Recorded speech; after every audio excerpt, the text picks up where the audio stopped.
Hi,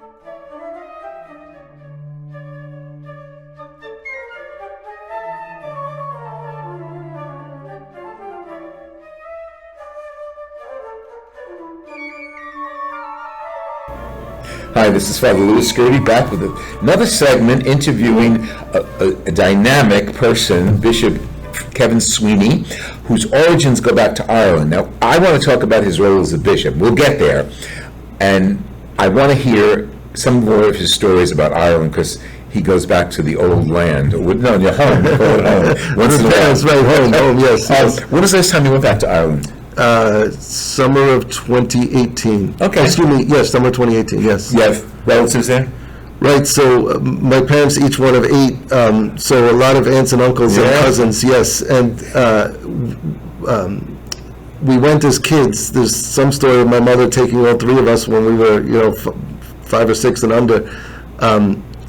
And I probably went 2 or 3 times during grammar school, and hated it. Or maybe that's a little strong, but I wanted to be here playing baseball in the summer, and we would get to Ireland. I would usually get car sick, and then we'd go and have to go from between my mom and my dad, whose family were visiting, and I never liked tea, and all they did, we had some tea. So the 2 things that we liked was, since they both grew up on farms, we got to be in the barn and see some of the animals and be out in the field. And then I had an uncle, my mom's sister married Patty Burke, who had Bellinade, where my mom is from, is a beautiful town on the River Moy, and he would take us out in his boat fishing for mackerel with hand lines, and 4 or 5, you catch 4 or 5 fish at a time. That was a lot of fun. That's great. But I would have just been happy being here. But so when I was 7th grade, I think, or 8th, my sister was a year older. My parents said, "Oh, we know Ireland is some." Oh, no. And somehow we talked ourselves into. We had a really good neighbor, and an aunt and uncle lived across the street. We got to stay home while my youngest, my brother, the 3rd of 3, had to go with my mom and dad to Ireland. But then I didn't get to go, and again, I wasn't interested then. In college, I got to learn, appreciate a little bit Irish music. Interesting. And I said, where do I know these songs from? And I started appreciating Irish history and the troubles in the 80s. And I was 10 or 11 in 1980-81 when Bobby Sands and the Hunger Strikers, and I didn't know what anything was, but all I knew was on Saturday and Sunday mornings we couldn't make a sound in the house because my father was listening to the radio. And so, but then when I got to high school and more in the beginning of college, I took a couple of a class in Irish literature, a class in Irish history, and I said, wow, this is, and the Easter Rising of 1916. And so then I really started to realize I have this whole family over there. But I was in college, then in the seminary, and I had something every summer and didn't have the opportunity to go. So it had been probably 10, 12 years, maybe even a little bit more. But I went back this summer after I was ordained with my mom and dad, and got to meet my aunts and uncles and cousins, and from there on I went many times. That's great. That's great. It's a wonderful experience. It sure is. Yeah. The last visit, we went to Belfast and we took a tour of the area of the trouble. Heartbreaking. Yeah. I haven't been to the north. I've always wanted to go, but with the songs and the history, I've came to appreciate, because our history is, as you know, we all have stories, and learning where my parents came from and what their history and culture was, and again, even in terms of ministry and working in immigrant communities, I started to learn the history of the Dominican Republic and the history of Mexico, and would try to encourage kids to Good. That's fantastic. Okay, you're a bishop now. Give me the first indication when you were notified. March 30th, 2020. Day of yes. My parish, St. Michael's, where pastor for 10 years, was founded in 1870. So in 2020, we were celebrating our 150th anniversary, and we had a whole year-long planned, starting with, actually Bishop DiMarzio came for the opening mass first Sunday of Lent in 2019.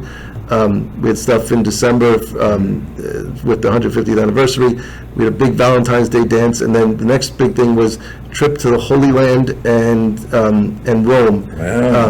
And at the end of February, there was a meeting for about 25 or 30 parishioners going for this. At the end of this meeting, late February, the last question and answer was, what about this virus? Could that be any...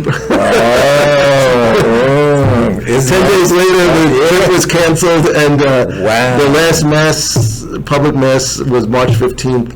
So we went into lockdown. I learned about live streaming. I never even hardly knew the words before. I wasn't a computer guy. But that's great. By the second Sunday we were live streaming at the Spanish Mass, we had 800 people on Facebook watching. And I could go on about that experience. The community at Sunset Park, that we were hit very, very hard. And but that Mass held us together. And so in the midst of all that, on March 20th, March 30th, I was sitting, actually saying some prayers in my room, and the phone was on the other side charging, and I heard it buzzing, and I went and looked, and it was a 2-something number, so I said, so I went back to 20 minutes later, I look at the phone voicemail, I said, oh, it's a telemarketer or something, and I hit the voicemail. This is Archbishop Christophe Pierre, at the Apostolic, at the Apostolic Nuncio, could you please call me back? And the thing, I've shared the story many times, but looking back, I never thought, why is he calling me? I just, maybe I felt bad I missed the call, so he said, call me back at this number. I hit the number. Hello, this is Father Kevin Sweeney. Oh, yes. The Holy Father is appointing you to be Bishop of Patterson. I've heard since, I've said before, that they usually say to the person they're calling, are you sitting down? And I was standing up. I literally almost fell down on the side of the couch. And I think I was literally speechless. And he said, Patterson, do you know where that is? What a map. I know what Costa Rica is. I said, New Jersey. Wow, that's how it came. Interesting. Yeah. That's fantastic. After that, and I presume you said yes. I'd heard somewhere, some came into my mind that others in that position have said, can I take some time to think about it or talk to a spiritual director? So I said, can I have something? He said, well, yeah, okay, and he told me I can speak to Bishop DiMarzio, but call me back tomorrow. Don't take too much time. Wow. Have you met him since? Yes, very kind, very, very encouraging. And now, a question that everybody has when bishops become bishops, is there a bishop school? Tell me about that, if you can. I'll tell you what I know. The pandemic. Yeah, right. So it's usually in September, I think, September 20 was canceled. Wow. And it was on this calendar for September 21 for a couple of weeks, and then they said, oh no, we're, I hope I'm not a deficient bishop, that I have to go to summer school or something. Isn't that funny?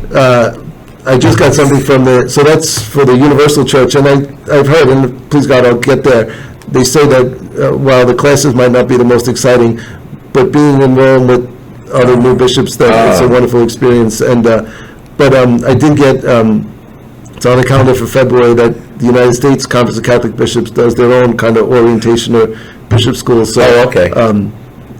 Do they call it bishop school? That's what at least the nickname. Yeah, okay. I think the one in Rome they call baby bishop school.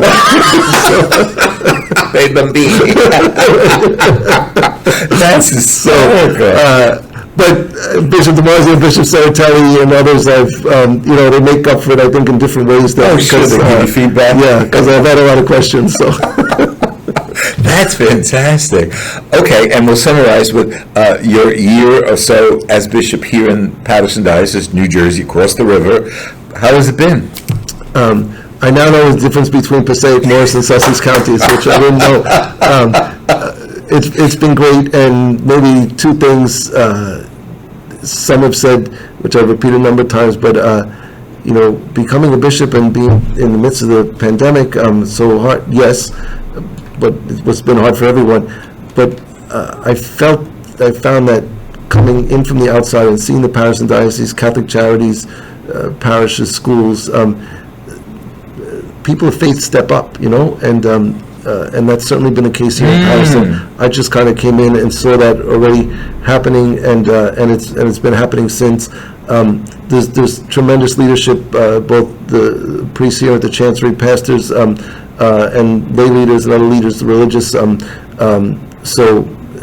Being a sports fan, it's, that, and I think there's connections that the church is like a team. There's a lot of similarities, and there's a great team already here in Patterson. So I'm just trying to keep things going, and just the priests have been. It's really been humbling to the welcome, the support. They've accepted me, even though I'm from across the bridge. Coming to the end of 1 year, one thing I was able to I feel at home, That's wonderful. Yeah. Welcome then. Thanks. How many parishes have you visited? I think at around 106 or 107. Really? Yeah. Something quick, just one mass, but confirmations. Oh yeah, that's good. Give you a lot. Yeah. Okay, last question. Can you share your cross with your pectoral cross? Okay. At the bishop school, I think they tell you why you put it in the pocket, but when I get to tell me why. No, I haven't. At the bishop school, so I can come back if I go to the bishop school. I'll tell you why you put it in the pocket. For now, that's just what I've seen them do, so that's what I do. Something out like this, but it seems like more than more. That's interesting. Okay, tell me the history of it, because you told me before. Yes. So, getting a call in the pandemic, and then talking to Bishop Saratelli and with Archbishop Pierre, picking a date for the announcement. Usually there would be a little press conference at the Chancery where the new bishop would come to but I couldn't come for an in-person. So Bishop Saratelli did a video, and I did a video. Right. It was actually during Holy Week, because the announcement was Wednesday, April 15th, the Wednesday after Easter, but we had to do so I'm trying, and I couldn't tell the two priests that I was living with in the rectory. Wow. I was, on Good Friday, even though we were live streaming Good Friday services, but in between I went over to another room in the parish and was trying to, with an iPad, a podium, what do they call it, a tripod, tape myself doing the audio. And Bishop DiMarzio had said, if you need help with the video, you can come over to his house where I lived, and it was, but I couldn't say to the priest, I got to go film. Well, actually, I did. I said to two priests, I said, because the diocese was doing things on the live streaming, and so I said, I was asked to tape a video at Bishop DiMarzio's house, and I didn't say what the video was, but so I show up to tape the video, and Bishop DiMarzio hands me the cross with, and he said that he knew I loved Pope John Paul II, and his last limited visit with, I guess sometimes they get the gift of a cross from the Holy Father, and this was from Pope John Paul II to... maybe Jerry can just... okay, good. Thank you. Sure. Okay, you can keep. So the Pope gave it to Bishop DiMarzio, and I guess he had a few of them, and he had held on to that one, and so he gave it to me. Beautiful. Thank you. Thanks. Well, okay. Now I'm going to take you up on your offer. Can I come back in a year? Sure. Okay. This has been Father Louis SCURTI having a thrilling time here at the Diocesan Center in the Patterson Diocese with His Excellency Bishop Kevin SWEENEY. 1, 2, 3, 4, 5, 6, 7. 8th bishop? That's yes. The 8th bishop of the Diocese of Patterson. I see them all lined up. Anything you want to ask me or say? Thank you for this opportunity, but Friends of the Word and what you do through this ministry, I've seen how it's a blessing for many, so thank you for that, and keep up the good work, and it's great meeting you, and we had a nice chat a few weeks ago, and so look forward to, it's been great to get to know the priests, and we're journey together, so... Absolutely. Anything you need, just call me and we'll come to the camera. Great. God bless you. Thanks Bishop. so much. Thanks a lot. This is Father Louis SCURTI saying adieu to Bishop SWEENEY, and join us online, www.friendsoftheword.org. God bless you, and we'll put all the information to contact either one of us up online. Bye-bye.